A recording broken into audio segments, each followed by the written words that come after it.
শিপন কাজী একজন নেতা আছে আমাদের দলের, সে দুশ্চরিত্রবান নেতা।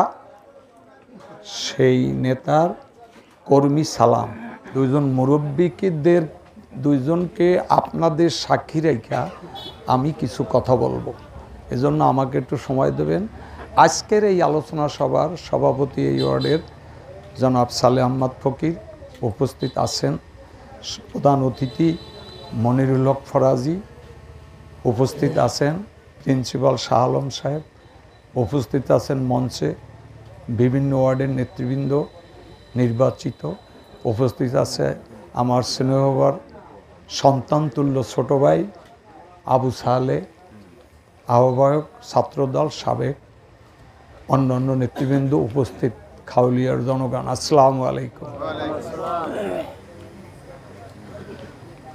দুঃখ লাগে যে আজকে এই মুহূর্তে আগামী দিন থেকে দুইটা বাজারে উন্মুক্ত করতে পেরেছি। ছেলেদেরকে বইলা প্রায় 10 লক্ষ টাকা আমার ব্যয় হয়েছে।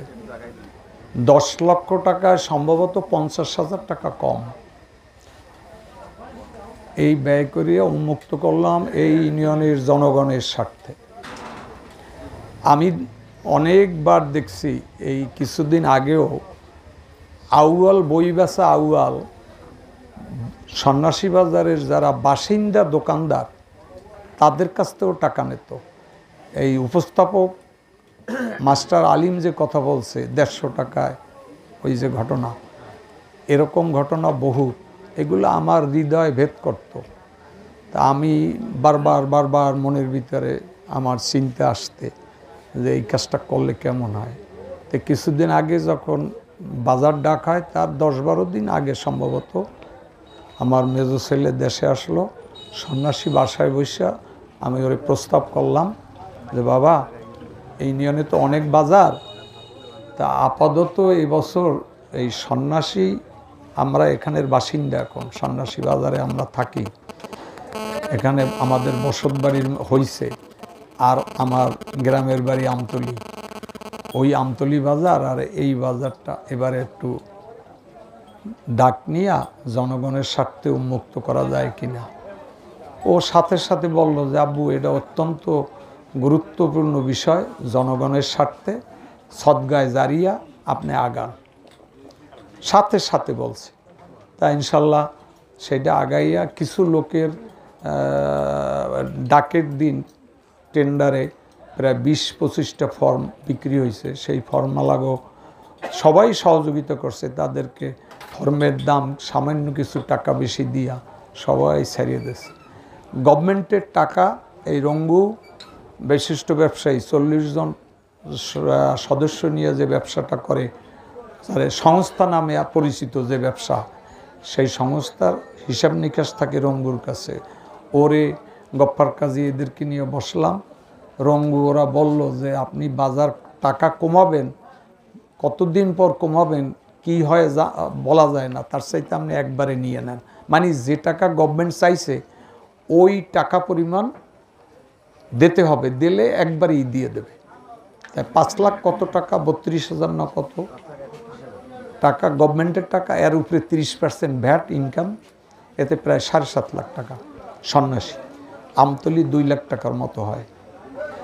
যাই হোক, এই টাকাটা দিয়া ওই হিসাবে বাজার নিলাম।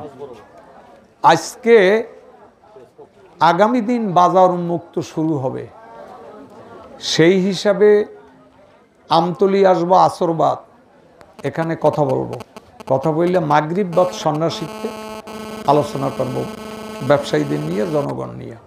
কিন্তু আমার বিরুদ্ধে 3টার দিকে শুনি আমার বিরুদ্ধে শিপন কাজীর একটা গ্রুপ, সালাম উকিল, যারে আমি নিজের হাতের সেক্রেটারি বানাইছি, সেই সালাম উকিল একটা বেয়াদব, গফফার, অসভ্য, ভাষা নাই আমার, এর লগে আছে আপনার আমতলী কুমারখালীর এক ব্যক্তি জনাব এনায়েত তালুকদার।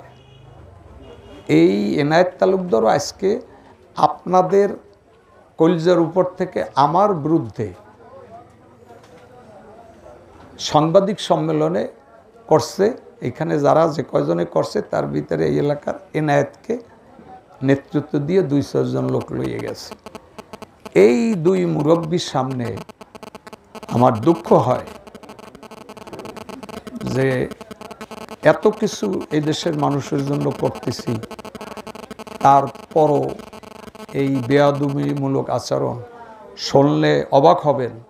এই যে সালামের নেতৃত্ব দেয় যার নেতৃত্বে, সেই সালাম শিপন কাজী একজন নেতা আছে আমাদের দলের, সে দুশ্চরিত্রবান নেতা, সেই নেতার কর্মী সালাম।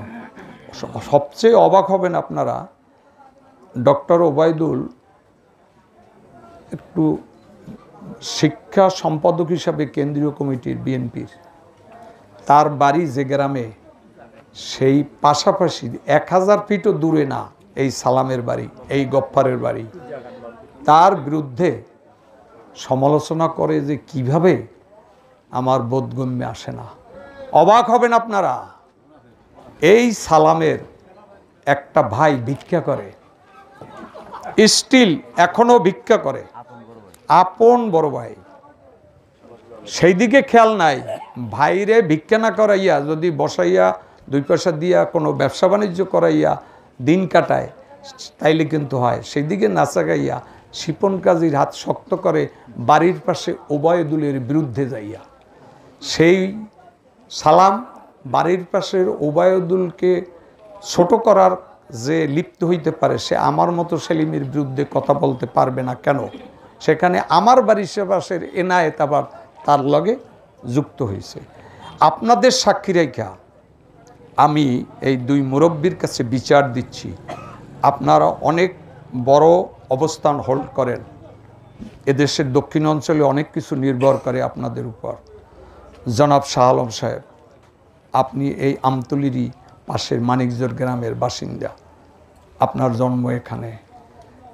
মনির ফরাজি সাহেব অত্যন্তই নম্র, বিনয়ী, ভদ্র, চেহারাবান ব্যক্তি, যার দেখলে মানুষ মায়া করে, আমাদের মঞ্চে উপবিষ্ট। আপনি চাইলতবনিয়া ওলামাগঞ্জ মাদ্রাসার পাশেই আপনার বাড়ি, ফরাজি বংশের ছেলে। আপনারা জাইনে নেন, দেখেন খাউলিয়ার মানুষ কত ভালো, কত ভদ্র, তার ভিতরে 2-4 জন অজাত আছে, সেজন্য আমরা ঘাবড়াই না, আমরা ভয় পাই না। আমরা আমাদের কর্মকাণ্ড, আমাদের মানুষের সেবা অব্যাহত রাখব। তবে এই মানুষগুলোকে চিহ্নিত করে আপনারা আগামী দিনে যারা ফয়দা লড়তে, এই অন্যায়কারীরা যেন ফয়দা লড়তে না পারে, আপনারা দয়া করে সেই দিক খেয়াল রাখবেন, জোর অনুরোধ রাখতেছি। আরেকটা বিষয় না বললেই নয় যে এই ইউনিয়নের অনেক কর্মকাণ্ডের সাথে উন্নয়নমূলক কর্মকাণ্ডে নিজেদের অর্থায়নে আপনাদের আশ্বস্ত করতে চাই, আমার ছেলেদের কোনো অবৈধ কোনো কামাই নাই, অবৈধ কোনো পয়সা না। যে ছেলে বেশিরভাগ টাকা কামাই করে তার 100% সৎ কামাইয়ের টাকা। ওরে বললে কয়, আব্বু মানুষের জন্য বেশি করলে আল্লাহর রাস্তায় দান যত করব আল্লাহ অত দেবে, আপনি ঘাবড়াইয়েন না। আমি অনেক সময় চিন্তা করি যে এত আমরা 12টা ভাই বোন, একটা ভাই নাই দুনিয়ায়। এই যে আলিম উপস্থাপন করলো, যে ভাই দুনিয়াতে নাই সেই ভাইয়ের কোনো দোয়া অনুষ্ঠান বড় আকারে মানুষের যে খাওয়াইয়া দোয়া মিলাদ করা, এইটা আমার ছেলে করে নাই। না করিয়ে কি করছে, ওর নামের উপর একটা মসজিদ করছে, যেটা আলিমের বাড়িতে। আলিম কই? এই আলিমের বাড়িতে। মনে হয় কত টাকা খায়রুল? 50 লাখের কাছাকাছি যাবে। মসজিদের সাথে ওদের 200 বছর আগের একটা কবরখানা, সে কবরখানা মনে হয় 10 কাঠার উপরে হবে এরিয়া। সেই ওই আমার ছেলে গেছে, মসজিদ দেখতে গেছে, যাই দেখে কবরখানাটা বহু আগের, এটা পছন্দ হয়েছে। সে পছন্দ, কবরখানাটা করতেও মনে হয় 10 লাখ টাকা গেছে। এইটা আমার ওই যে ভাই মারা গেছে, সেই ভাইয়ের আর এই ব্যয় না করিয়া, মানে দোয়া অনুষ্ঠানের ওই দিকে জনগণকে নিয়া না খাওয়াইয়া তার নামের উপরে আল্লাহর ঘরটা করিয়ে দিয়েছে ওদের বাড়িতে। যদি যদি আল্লাহর রহমতে যান মসজিদটা দেখবেন। আর পল্লীমঙ্গল মোড়লগঞ্জ শরণখোলা রাস্তা সিএনবি তার পাশে যে মসজিদ শুরু করছে যে 50 লাখ টাকা হয়ে যাবে, কিন্তু 1.5 কোটি পর্যন্ত অলরেডি গেছে। এরপরও আমার ছেলে থামে না, ইনশাল্লাহ। এটা হাফেজ এমদাদ সাহেবের বাড়িতে প্রথম হাফেজখানা একটা করে দিয়েছে, ল্যাট্রিন বাথরুম করছে। এদিকে আরেকটু কথা বলে আমি শেষ করব। আমার স্নেহভাজন ব্যক্তি, উনি জামাতে ইসলামী বাংলাদেশের উনি সদস্য সম্ভবত, না শিবিরের আমি ঠিক জানি না, কি নাম, নাইম নাজমুল, তুমি জামাতের? জামাতের আমাকে এই বাজারের ল্যাট্রিন বাথরুম করার জন্য প্রস্তাব করছে। এই বিষয়টা আমি এই দুই মুরব্বীর জ্ঞাতার্থে বলতেছি আপনাদের সাক্ষী রেখা। প্রায় 30 বছর আগে আমি এই আমতলী মাহফিলে আসতাম, আইসে আপনারা সবাই অবহিত, সবাই জানেন, সবাই এটার উপরে ভুক্তভোগী। আমতলী মাহফিলে আসলে ওই মসজিদের পশ্চিম পাশে তাল গাছের গেরা এই লাইসে দিয়ে প্রস্রাব করাইতো নাকি? সত্য না সত্য না? আমি দেখছি ওই জায়গায় প্রস্রাব করতে যাইয়া কাপড় ঠিক করে আসতে পারছে কিনা কোনো মুসল্লি, আমার সন্দেহ নাকি? ওইটা আমার মাথায় ঢুকছে ওই সময়। এই বছর 3-4 আগে একটা মিটিং ডাকলো, নতুন প্রিন্সিপাল যে আসছে উনি, আমতলী মসজিদে প্রায় 200-250 লোক আমরা বসা ছিলাম। ওইখানে আমি এই কথাটা তুললাম যে সবচেয়ে বেশি প্রয়োজন পবিত্রতা রক্ষা করতে আমতলীতে বাথরুম, ল্যাট্রিন বাথরুম অতীব জরুরি। ওই ইতিহাস পিছনের তুলে ধরলাম। তা ওনরা শুনলো, কার্যকারিতার কথার দিক কেউ আগাইলে না। এই কথা আবার আমি আমার ছেলেকে বললাম, ছেলে মাশাআল্লাহ আপনাদের এই মাদ্রাসায় যে যে বাথরুম, উজুখানা, ল্যাট্রিন মনে হয় 30-এর উপরে গেছে, 30 লক্ষ টাকা ব্যয় করিয়া ওই বাথরুম, ল্যাট্রিন, উজুখানা একত্রে করছে। আপনারা আমতলীবাসী মনে হয় ওই বাথরুমটাই ব্যবহার করেন নাকি? কথাটা কি সত্য বাজারবাসী? এখন আমার এই যে জামাত ইসলামী বাংলাদেশের যে ছোট ভাইটা যে কথা বলছে, বাজারের জন্য আমি বাথরুম করব কোন জায়গায়? আর যে জায়গায় বাথরুম আছে সে জায়গায় তো আপনাকে নিষেধ করে না, বাজারবাসীকে করে। তা আর একটা আমারে দিয়ে করার দরকার আছে?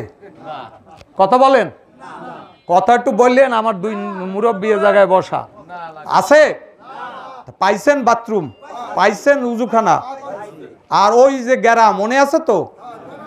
আমার শাহ আলম চাচার মনে নাও থাকতে পারে, তো ওই গেরায় আমার দাদু আব্দুল হক ফরাজি প্রস্রাব করিয়ে গেছে নাকি? তো যাই হোক, আমি একটু রস করলাম, কেউ কিছু মনে করবেন না। তা আমি আবারও আমার উপরে যে জুলুমবাজি চলছে, শিপন কাজীর কালো হাত, এই দুই মুরব্বী উপরে আল্লাহ দায়িত্ব নিয়ে এই কালো হাত যেন ভেঙে দিতে পারে, সামাজিকভাবে পিড়াইয়া না, সামাজিকভাবে ভেঙে দিতে পারে। মনোবল এই খাউলিয়ার জনগণ নিয়ে সুন্দর ও সুষ্ঠুভাবে এদেশের মানুষের কাজ করে যেতে পারি মৃত্যু পর্যন্ত। আপনারা আমার পাশে থাকবেন যদি অন্যায় না করি, এই আশাবাদ ব্যক্ত করে আমি আমার বক্তব্য শেষ করছি। খোদা হাফেজ।